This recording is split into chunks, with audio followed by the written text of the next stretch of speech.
Coming up on Mountain News this morning, a Kentucky Art Foundation awards thousands of dollars to women artists across the Commonwealth, including here in our region. And a group of former college athletes used the weekend to give back to people who live in flood-impacted communities. Dedicated to Eastern and Southern Kentucky, this is WYMT Mountain News This Morning. Good morning, almost 6 o'clock here on your Monday morning. I'm Dakota Makris. Thanks so much for waking up with us. I'm sure some of y'all are off this morning for the Martin Luther King Jr. holiday, but we're working, and let's take it over to Brandon for a look at our forecast. Brandon, you're busy over there. Yeah, clipping a few things, getting a few things done here. But you're always multitasking, listen, doing something. You got to keep up. That's true. Exactly. That's All right, true. let's talk about the forecast this morning. A little bit on the chilly side across the region. Let's take a look at Buffalo Mountain. You're seeing 25 up there and mainly clear skies. At least they're dry skies. Looks like it's still a little bit of snow up there on the mountain. A lot of places didn't melt over the weekend. A lot of places did, though. Still the North Pole at my house for sure. Over temperature-wise, we're looking at 21 in Jonesboro. They're back up from 19 there. Still the coldest spot in the region, followed by Clintwood and Manchester at 22, and Jacksboro and Middlesboro at 23. The warmest spots, 34 now in Wise and 32 in Williamsburg this morning. Now, you see the warm air surging in from the west. That's southwest winds.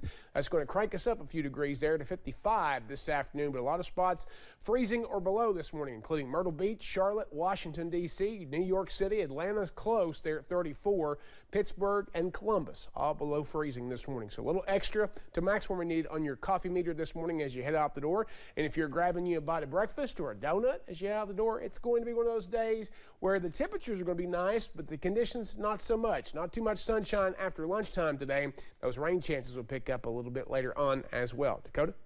All right, Brendan, thank you. Well, the Kentucky Foundation for Women recently awarded more than $140,000 in artist enrichment grants to numerous women across the Commonwealth, but two of those artists living right here in the mountains. Our Alyssa Williams learned more about these grant recipients to see what receiving this money means to them. For Eastern Kentucky artists like quilt maker Nicole Musgrave, finding time to make art all while working can be difficult. I think for a lot of artists, it's easy in our society to tie our worth as artists to what we generate in income, and I try to disentangle that idea from my art practice. Musgrave was one of multiple women to receive an artist enrichment grant from the Kentucky Foundation for Women, allowing her to devote more time to her upcoming series of quilts. I'm really looking forward to having this time to sort of turn inward a little bit and think more about my own connection to family traditions and cultural traditions and my own art practice, and hoping that by taking that time to turn inward, I can just take what I learned from this experience and reflect it back out into the more community-based work that I typically do. And as for Whitesburg writer Rachel Rear, she hopes this grant can help her complete her upcoming novel. KFW has made the difference for this book.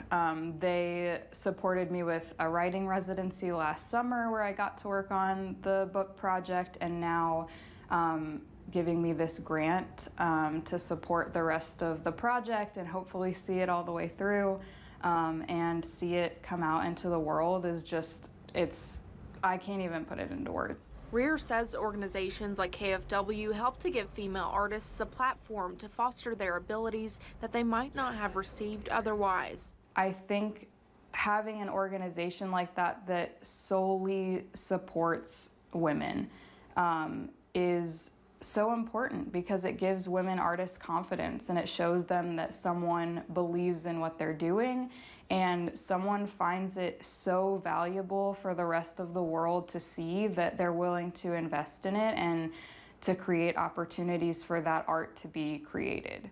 Using the resources they need to leave their mark on the world beyond the mountains. In Letcher County, Alyssa Williams, WYMT Mountain News. The Kentucky Foundation for Women awarded Musgrave with $4,800 to aid in her quilting series, and Weir with $3,464 to help with the completion of her novel. You can learn more about the work these women do, and learn more about the Kentucky Foundation for Women over on WYMT.com.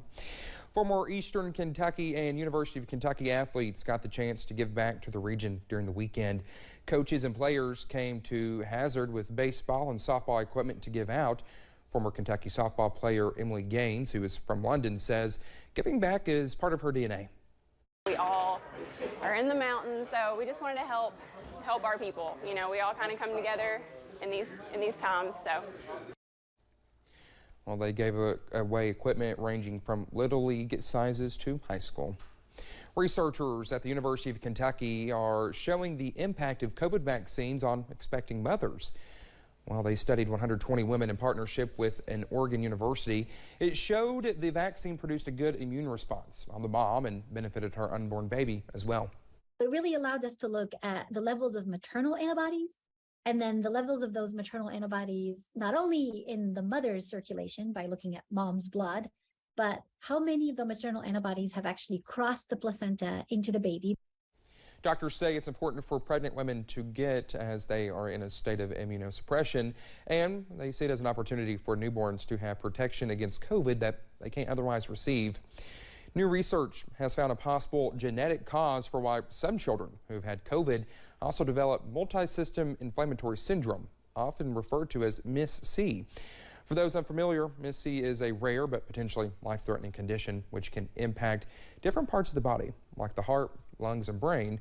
Dr. Robert Silverman with the Cleveland Clinic has been studying antiviral genes for decades and was part of the MIS-C research involving mutations of these same genes.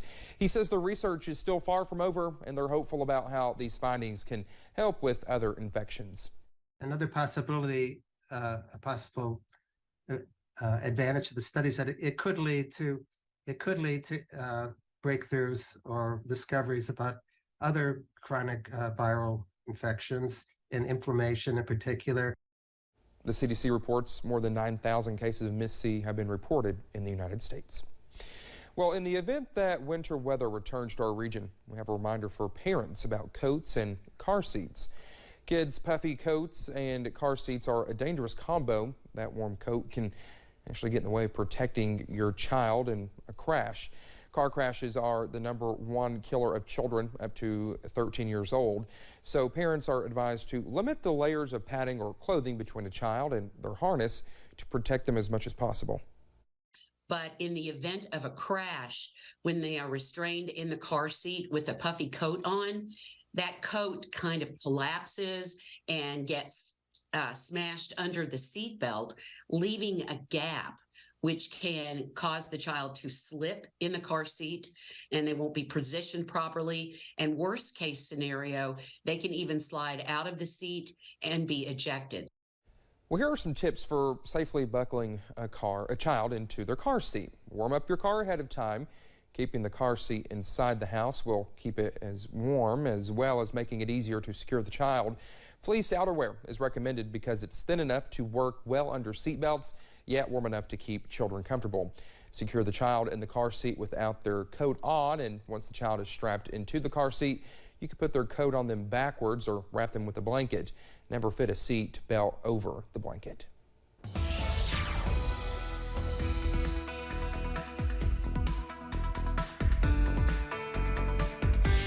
6:08 coming up on it here on this Monday morning. We take a look at UVA-wise and hope that it stays on. It's been intermittent this morning, but 34 over that way. A few clouds this morning, not too bad though. 22 Clintwood, 34 Wise, 21 Jonesville, and then again a lot of 20s and 30s out there this morning. 34 in Wise is our warm spot, followed by 32 in Williamsburg, 31 Jackson, 30 in Moorhead and Logan. Everybody else is in the 20s this morning. Jonesville was in the teens briefly, but they warmed back up. Heading into the 50s this afternoon with cloudy skies thanks to some southwest winds. It's going to be a nice feeling day, just not a nice looking day. Dakota?